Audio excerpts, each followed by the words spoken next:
70% or more. We create our Breeze account, we apply with the board. Currently, I've heard that it's taking the board about 10 weeks to respond so that you can get your test date. So that means if you guys are going to graduate today and you apply tomorrow, you still may not take your test until 2 or 3 more months. Don't wait to apply for board. If you don't feel like you're not ready, then keep on going and practice and study until you are ready. But don't wait. Waiting is not gonna help you get more ready in any situation. It's gonna drag it out. It's gonna allow time for you to forget. It's gonna allow time for you to change your mind. So just, I really emphasize, apply for board as soon as you can. It's not gonna get you the date that, like, very next week. It's not how it happens. So do not be afraid, apply for board.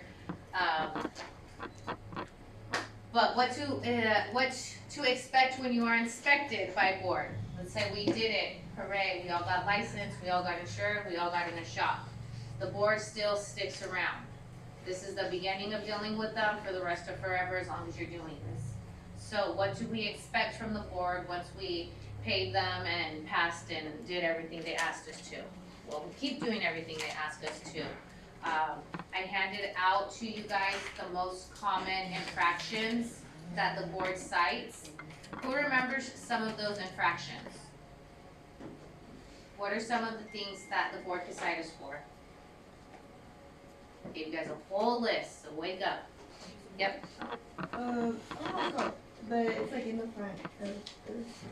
The signs, Yeah. the licenses. The caution signs, the license, the. You have to have your establishment license, you have to have your actual manicurist or cosmetologist or barber license up. The MSD sheets, if you can't provide those. What is that? MSD sheets, remember we talked about material safety data sheets, they have all the information about the chemicals. What is the message to the consumer? Is it just message to consumer? Message to consumer, like, yeah, that's Is it it. separate? No, the MS data sheets have exact, ingredients, exact directions on how to handle those ingredients, it's like, basically it's manufacturer's directions on how to handle the product. So yes, we do need to have MSD sheets, we need to have our licenses. What are we always nagging on you guys about to do? Sanitation and disinfection. That's what the board cares about above anything. They want to know how much money are you making and can you keep it clean? They have a very, very, very simple job, but the work is on us. Their job is easy. It's not easy for us. What are some of the other things that we could get infractions for? Give you guys a whole list. Go look in your stuff that I handed you guys. Most common infractions. You guys have no clue off the top of your head for the things that you guys could be cited for by state board, then we are not doing our job. Oh, hair. Hair, Hair on the brushes or. dirty brushes. You can also be cited for not having toilet paper in your bathroom. Allowed to count one on the counters. Really? Yes, I'm about you to can. go finish up a roll and call somebody I know. No, I'm just kidding. You can get cited for not properly storing your equipment, your cleaning supplies, stocking your bathroom, all that. Closed containers, if it's clean, it needs to be in a closed container. If you have hair in your sink, your brushes, your floor, if you run out of toilet paper, if you have no hand soap, if you do not know the proper way to disinfect and sanitize. How are the items supposed to be submerged if it's in quats? Partially, fully submerged? Is it supposed to have a lid? Is it supposed to be an open container with a lid?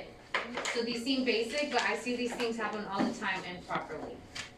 So Mila's going over the list. If you remember the list and you can find it, look at it, please, because that was very few of you who knew what was this type of. So the main purpose of an inspection is to find any of those infractions.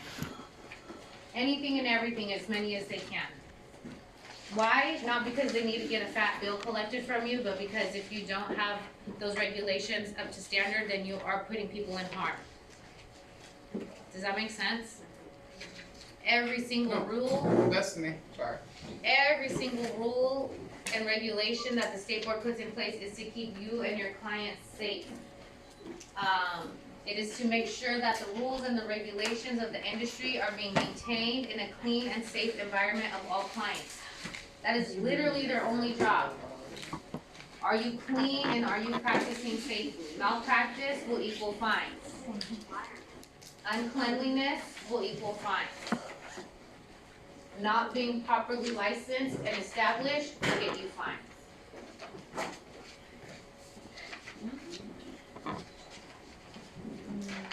You guys have this list of common violations, but how to avoid a violation. Before you, upon a client, properly clean your tools. That's the first and foremost. And actually, now that I remember, I'm supposed to ask you guys, if you're taking clients, who here already takes clients or is about to start taking clients on the floor? So most of this will be for the masters, but when you guys get to that point, I need you to understand and remember that cleaning your tools and your implements is the law. It's not the school rules, it's the law. If you don't want to do it correctly, you will be getting written up. Also, if you know you have clients starting at 10:30 and you go to break at 10 or 10:15, something, I didn't do numbers. And you know your stuff is dirty, and then you come back and you make your client wait for 30 minutes because you're cleaning your stuff, you're gonna get written up. Time management is essential for your guys' job in this industry, and it is mostly just lack of that or negligence that the things aren't getting cleaned. You guys have time.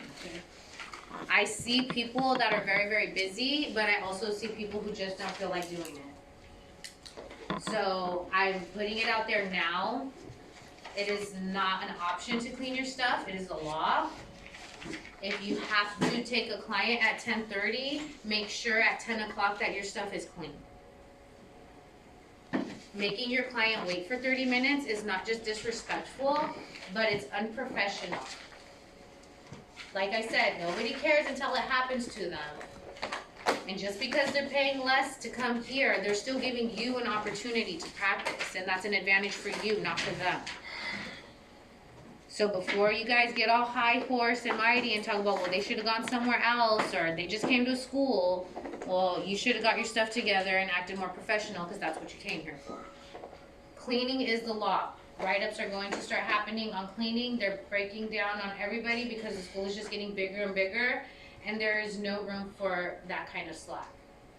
So if you haven't taken clients, know now you need to be prepared for them. If you don't have your tools that you need for your clients, before you even say that out loud, you better go ask somebody for something tomorrow, because it's in your handbook that you're supposed to have that stuff. Besides the fact that you paid for it, you signed a contract that said you would have it available to you. So don't make any more excuses. Start being more proactive, start being cleaner. Make sure you have your stuff you need when you start taking clients. When you have afternoon hands-on activities every single day, but you don't bring stuff to use, does that make sense? Does it make absolutely any sense to not bring stuff if you know you have afternoon activities every single day? It just doesn't. And I do not like telling people what to do, so when it gets to that point, you're not even gonna hear about it, you'll probably just get write-ups. Because we've all talked about it lots of times, and they're not coming from me, they're not coming from Miss Lely, they're coming from the office. Nobody likes them, it puts everybody in a bad mood, including them, so please, please, please, just start being cleaner and having all your stuff. That's asking for the minimum. Cleaning your tools is law. Don't wanna keep saying that. Write-ups are just write-ups, but in the real world, they're fees. What are some of the prices on those fees? What is like the lowest fee? Like $50, $100, like, so imagine every write-up is $100 that we just add to your tuition. We could technically do that because it's the law to clean. We're just mentally preparing you for the real world. Nobody's trying to beat anybody up. It's not School of Hard Knocks, but we make it as easy as we want.